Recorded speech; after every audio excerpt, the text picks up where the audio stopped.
राधे राधे भक्तों, स्वागत है आपका आपके अपने YouTube channel Vrindavan status gallery में। और मैं हूं आपकी दोस्त सौम्या पंडित। और आज हम जानेंगे सांबा दशमी की कथा। सृष्टि में यदि कोई शक्ति निरंतर, अडिग और जीवनदायिनी है तो वो है भगवान सूर्य देव। वही सूर्य जो उगते हैं तो आशा जन्म लेती है, जो ढलते हैं तो हमें धैर्य सिखाते हैं, और जो हर दिन बिना थके बिना रुके पूरी पृथ्वी को अपने प्रकाश से आलोकित करते हैं। कहा जाता है, जिस घर में सूर्य का सम्मान होता है वहां दरिद्रता ठहर नहीं पाती, रोग टिक नहीं पाते और भाग्य स्वयं रास्ता खोज लेता है। आज की ये कथा केवल एक व्रत की कहानी नहीं है। ये कथा है दुख से मुक्ति की, रोग से संघर्ष की और विश्वास से चमत्कार तक पहुंचने की। आज हम बात करेंगे सांबा दशमी की, एक ऐसा पावन व्रत जो स्वयं भगवान श्री कृष्ण के पुत्र सांब से जुड़ा हुआ है। ये वही कथा है जिसमें ये बताया गया है कि जब भाग्य साथ ना दे, जब शरीर रोग से जर्जर हो जाए और जब अपनों का सहारा भी कम पड़ जाए, तब केवल भक्ति और तपस्या ही मनुष्य को बचा सकती है। सबसे पहले हम जानेंगे सांबा दशमी क्या है। सांबा दशमी मार्गशीर्ष मास के शुक्ल पक्ष की दशमी तिथि को मनाई जाती है। ये तिथि विशेष रूप से सूर्य देव की उपासना के लिए समर्पित मानी जाती है।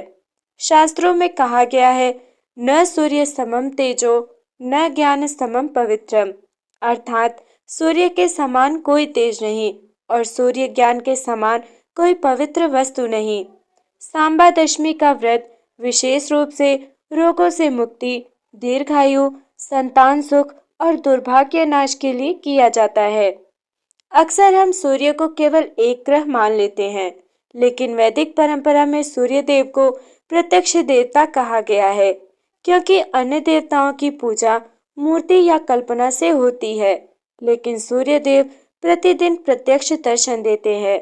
सूर्य देव शरीर में आत्मा का तेज है, नेत्रों की दृष्टि है, मन की स्थिरता है और कर्म का प्रकाश है। इसलिए जब मनुष्य का जीवन अंधकार से भरने लगता है तो शास्त्र सूर्य उपासना का मार्ग बताते हैं। ये व्रत सिर्फ पूजा पाठ का नियम नहीं है, बल्कि स्वयं के कर्मों को शुद्ध करने का अवसर है। सांबा दशमी हमें ये सिखाती है कि रोग केवल शरीर का नहीं होता, कभी कभी वो अहंकार का भी होता है। दुख केवल भाग्य से नहीं आता, कभी कभी वो पूर्व कर्मों की छाया होता है। और समाधान केवल शिकायत में नहीं बल्कि समर्पण में मिलता है। इस व्रत का मूल भाव है, मैं अपने अहंकार को त्याग कर सूर्य देव के चरणों में स्वयं को समर्पित करता हूँ या करती हूँ। अब हम जानेंगे क्यों जुड़ी है ये कथा भगवान श्री कृष्ण से।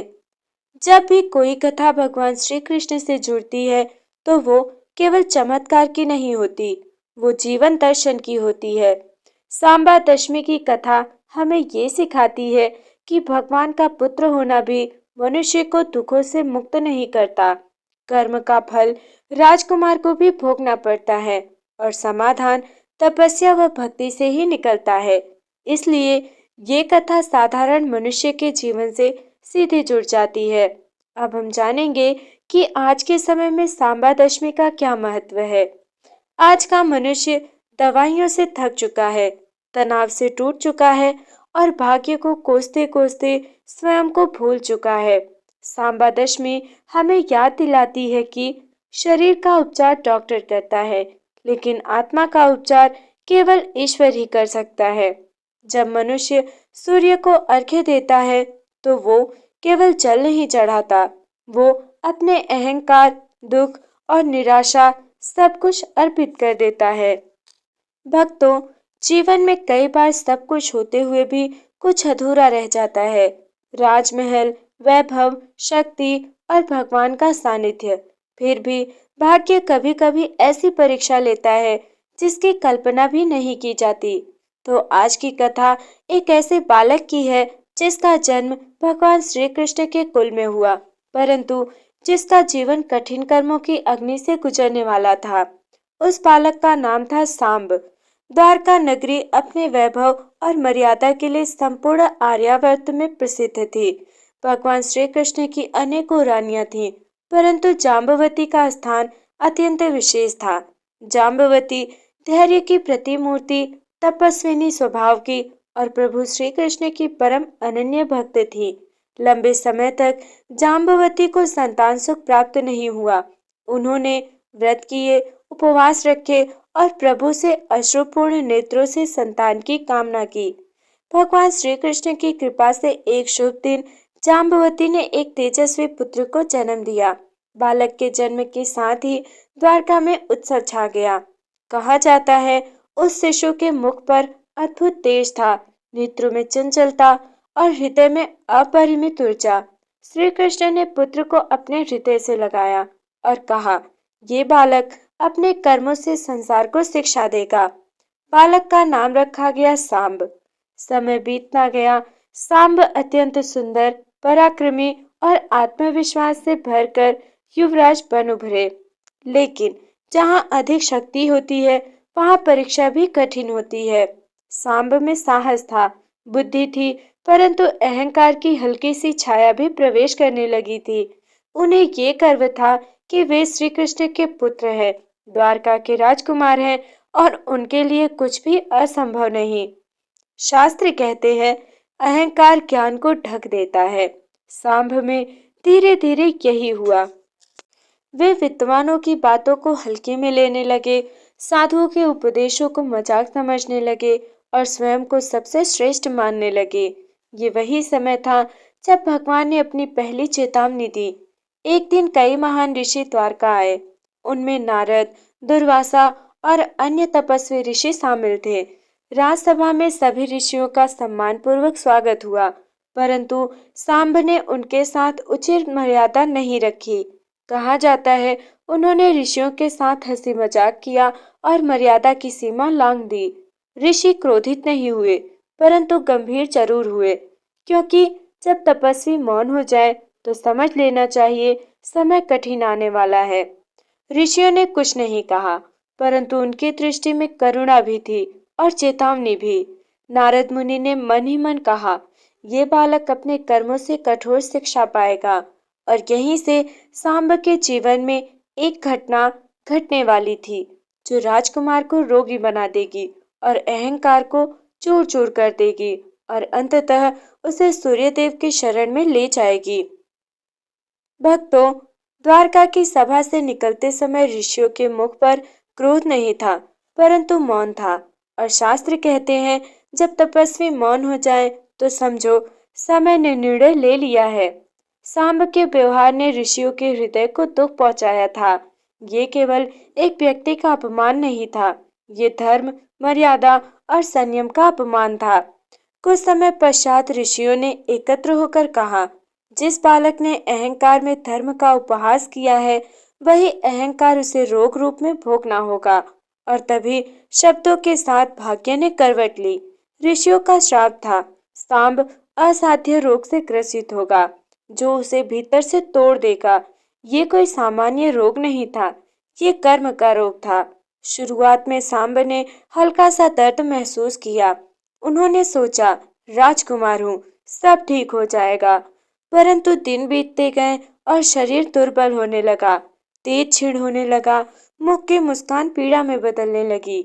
द्वारका के श्रेष्ठ वैद्य बुलाए गए, औषधियां दी गई, मंत्र पढ़े गए, परंतु रोग बढ़ता गया।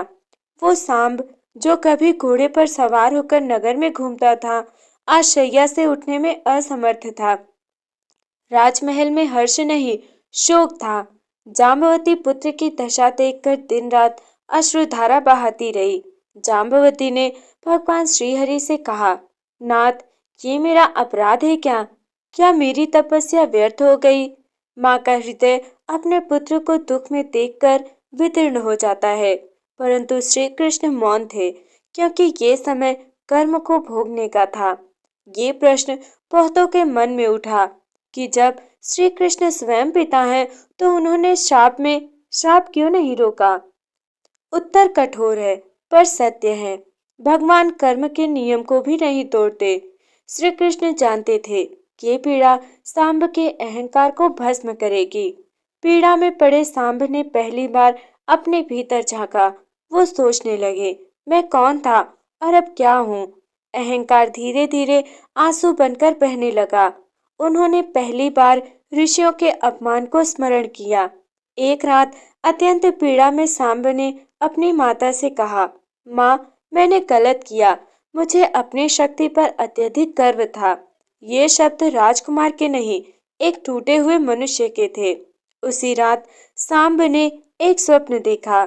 स्वप्न में एक दिव्य तेज प्रकट हुआ। एक स्वर गूंजा कि जब सब द्वार बंद हो तब सूर्य की ओर देखना। ये संकेत था उद्धार का। सांब अब राजकुमार नहीं रह गए थे। वे रोग से ग्रस्त थे। शरीर शिथिल था और मन अपराध बोध से भरा हुआ था। उसी अवस्था में उन्होंने श्री कृष्ण से कहा, पिताश्री, यदि मेरे लिए कोई मार्ग शेष हो तो मुझे दिखाइए। श्री कृष्ण ने करुण दृष्टि से देखा और कहा, जब मनुष्य स्वयं को पूरी तरह समर्पित कर देता है तब ईश्वर स्वयं मार्ग दिखाते हैं। श्री कृष्ण ने कहा कि सांब, तुम्हारे उद्धार का मार्ग सूर्यदेव के चरणों में है। ये सुनकर सांब के हृदय में आशा की एक किरण जगी, क्योंकि सूर्यदेव केवल प्रकाश ही नहीं, रोगों के नाशक भी हैं। अत्यंत दुर्बल अवस्था में सांब को सूर्य क्षेत्र की ओर ले जाया गया, जहाँ भूमि शांत थी, वायु पवित्र और वातावरण तपस्या से भरा हुआ। वहां पहुंचकर सांब ने संकल्प लिया कि जब तक प्राण है मैं तप करूंगा। सांब ने अन्न त्याग दिया, जल सीमित कर दिया और निरंतर सूर्य मंत्र का जप करने लगे। दिन सूर्य की तपन में और रात शीतल पवन में बीती। शरीर कष्ट में था पर आत्मा जाग रही थी। वे निरंतर जपते, ओम घृणी सूर्याय नमः। ये मंत्र उनके मन को शांत करता और आत्मा को बल देता। एक दिन प्रातःकाल जब सूर्य उदय हो रहे थे, आकाश स्वर्णिम हो गया। तेज असहनीय था पर करुणा से भरा। सूर्यदेव प्रकट हुए। सूर्यदेव ने कहा, सांब, तुम्हारी तपस्या स्वीकार है। उन्होंने आगे कहा, अहंकार तुम्हें यहाँ लाया और भक्ति तुम्हें मुक्त करेगी। सूर्यदेव ने अपने दिव्य स्पर्श से सांब के शरीर को स्पर्श किया और रोग नष्ट हो गया। सांब अब वो नहीं थे। उनका शरीर स्वस्थ था पर मन विनम्र था। उन्होंने कहा, हे सूर्यदेव, ये जीवन अब धर्म के लिए है। सूर्यदेव ने कहा, जो मनुष्य मार्गशीर्ष शुक्ल पक्ष की दशमी को मेरा व्रत करेगा वो रोगों से मुक्त होगा और जीवन में प्रकाश पाएगा। यही दिन सांबा दशमी के रूप में विख्यात हुआ। भक्तों, सूर्यदेव के वरदान के बाद सांब द्वारका लौटे, पर अब उनके कदमों में विनम्रता थी, वाणी में मधुरता थी और दृष्टि में करुणा थी। उन्होंने राष्ट्रीय जीवन पुनः स्वीकार किया पर अहंकार को त्याग दिया। सूर्यदेव ने कहा था कि ये व्रत केवल रोगनाश के लिए नहीं बल्कि आत्मा के शुद्धिकरण के लिए है। सांबा दशमी विशेष रूप से शरीर और मन के कठिन रोगों से मुक्ति देने वाला व्रत माना गया है। भक्तों, सांबा दशमी की व्रत विधि बहुत सरल है। व्रत के दिन मार्गशीर्ष मास शुक्ल पक्ष दशमी तिथि को प्रातःकाल स्नान कर स्वच्छ वस्त्र धारण करे, सूर्यदेव को जल अर्पित करे और पूजन सामग्री भी बहुत सरल है। एक तांबे का पात्र ले, उसमें लाल पुष्प डालें, गुड़ डालें, गेहूं डालें और दीपक जला लें। अर्घ्य देते समय कहें, ओम घृणी सूर्याय नमः। ये मंत्र रोग, भय और मानसिक अशांति का नाश करता है। व्रत का नियम है, दिन भर सात्विक आहार लीजिए, क्रोध मत कीजिए, किसी की निंदा मत कीजिए और कटुवाणी से दूर रहिए। संभव हो तो मौन या अल्प भाषण करें। व्रत का फल है, शास्त्रों में कहा गया है कि हमें इससे रोगों से मुक्ति मिलती है, मानसिक शांति आती है, संतान सुख प्राप्त होता है, जीवन में तेज और आत्मबल मिलता है। विशेषकर जो लोग लंबे समय से कष्ट में हैं, उनके लिए ये व्रत अत्यंत फलदायी माना गया है। भक्तों, आज हम सब किसी न किसी रूप में रोगी हैं, कोई शरीर से, कोई मन से, कोई परिस्थिति से। सांबा दशमी हमें सिखाती है कि जब अहंकार टूटता है तब प्रकाश प्रवेश करता है। सांब का जीवन यही सिखाता है कि भाग्य परीक्षा लेता है पर कर्म मुक्ति देता है। यदि सांब तपस्या ना करते तो शाप भी उनका अंत बनता। तो भक्तों, यदि आप दुख में हैं, रोग में हैं या जीवन से थक गए हैं, तो सूर्य की ओर देखिए, क्योंकि हर अंधकार सूर्य देव से हार जाता है। अब हम सूर्य देव से बस यही प्रार्थना करेंगे कि हे सूर्य देव, हम सबके जीवन में प्रकाश बनाए रखें, रोग, अज्ञान और अहंकार का नाश करें। तो प्यारे भक्तों, ये थी सांबा दशमी की महाकथा। उम्मीद करती हूँ आप सभी को अच्छा लगा होगा। कमेंट में जय सूर्यदेव, जय श्री कृष्ण अवश्य लिखिएगा। राधे राधे।